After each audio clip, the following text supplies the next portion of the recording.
नमस्कार दोस्तों, आप लोग कैसे?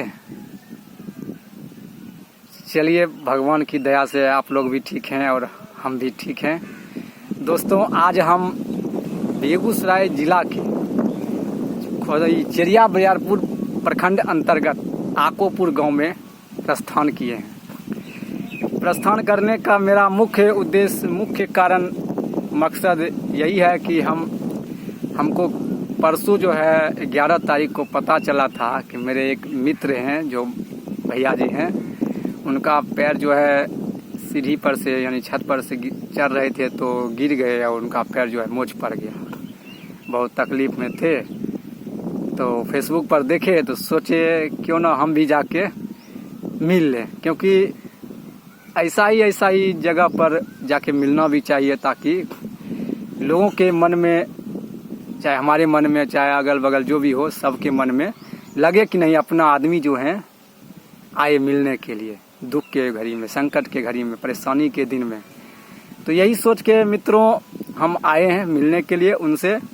आपको भी मिलवाएंगे और दो शब्द जो है, दो लाइन जो है उनके मुखारबिंद से सुनवाएंगे कि उनका अभी जो है वर्तमान तबीयत कैसा है उस दुख के कारण, क्योंकि दुख तो कहीं न कहीं 4-5 दिन से झेल रहे हैं, परेशानी झेल रहे हैं।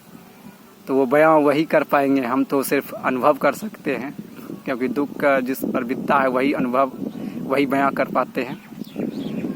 तो चलिए दोस्तों, ज़्यादा वक्त नहीं लेते हुए, नहीं खपाते हुए, हम डायरेक्ट आपको अपने हम उन मित्र भैया जी से मिलवाते हैं, जिनका स्नेह हमको 2016 से मिलता आ रहा है। तो चलिए मिलवाते हैं और जानते हैं कि उनका क्या हाल है अभी। चलिए, दीपक बाबू को बहुत बहुत नमस्कार। नमस्कार आपका भी। और बड़ी खुशी की बात है कि दुख के समय में मिलना एक बहुत बड़ी चीज़ होती है। और समय कैसे कटता है, जब किसी को परेशानी आ जाए, वो दुखिया के हाल जानता है।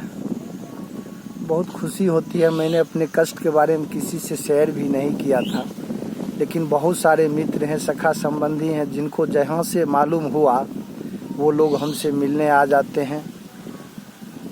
बड़ी खुशी होती है। बैठ कर के 2 घंटा 1 घंटा समय देते हैं। और जब पैर, लोग कहता है दिमाग का सोच और पैर का मोच आगे बढ़ने नहीं देता है, वही हाल आज मैं खुद इस चीज़ को देख करके अनुभव कर रहा हूँ कि ये पैर का जो परेशानी आया है। चलिए, भगवान ने अच्छा कुछ कर्म था, जिस कर्म के कारण छोटी सी मोच पर ही बकस दिए, नहीं तो डाँड़ भी टूट सकता था, LS स्पाइन में भी फ्रैक्चर आ सकता था।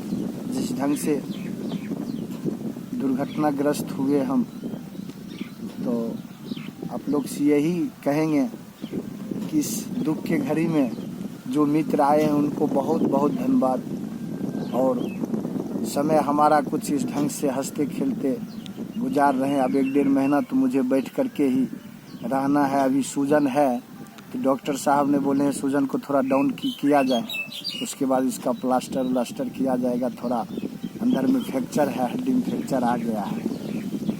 और बैठ कर के समय निकालने के लिए बैठ जाते हैं। संगीत का भी कुछ साधना हो रही है।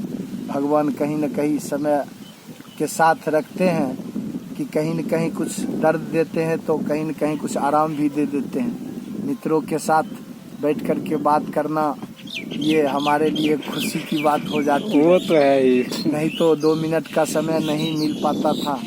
कभी इधर कभी उधर, अपना भी हॉस्पिटल चल रहा है, उसमें भी हमारे सारे स्टाफ लोग सब हैं, सारे अभी ड्यूटी कर रहे हैं। हम तो यहाँ बैठ कर के खाली फ़ोन के माध्यम से सबका खोज खबर ले रहे हैं। यही सब है। और बैठ कर के संगीत का आनंद लेते हैं जब अकेला हो जाते हैं तो। और संगीत के माध्यम में आपसे बस यही 2 लाइन गुनगुना लेता हूँ, क्योंकि भाजपा कला संस्कृति मंच के जिला अध्यक्ष के रूप में मुझे चुना गया है तो कुछ न कुछ तो कला का रहना ही चाहिए, दर्शन होना ही चाहिए। और आज की दौर में 2 दिन से सुन रहा हूँ कि बेचारे रतन सिंह वो गुजर गए और 1-2 ऐसे चाहता थे, वो सब कल भी एक सूचना आया कि वो कर्नल साहब, हाँ बछवाड़ा इधर थे वो बेचारे, वो भी गुजर गए। हाँ, एक मंझौल के भी कोई थे कर्नल या कुछ थे। तो ईश्वर की कृपा है, जब जिस वक्त जिसको जाना है वो तो जाएंगे ही। कारण जीवन मरण जस अपजस हानि लाभ ये सब विधि के हाथ में, हम लोग के हाथ में तो कुछ है नहीं। इसलिए कहना चाहूंगा कि छोड़ कर संसार जब तू जाएगा, कोई न साथी तेरा साथ निभाएगा। छोड़ कर संसार जब तू जाएगा, कोई न साथी तेरा साथ निभाएगा। कोई न साथी तेरा साथ निभाएगा। क्योंकि जब हम लोग जिंदा है तब तक ही साथी लोग सब है, जब इस दुनिया को छोड़कर निकल जाइएगा तब कोई साथी भी कुछ नहीं कर पाता है। इसलिए भगवान का भजन ही सबसे बड़ी साथी है, ये आपके साथ रहेगा। तो राम का भजन किया ना, सत्संग किया न 2 घड़ियां।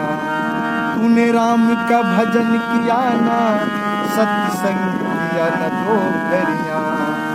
यमदूत लगा कर तुमको ले जाएंगे हथकड़ियां। कौन छुड़वाएगा, कोई न साथी तेरा साथ निभाएगा।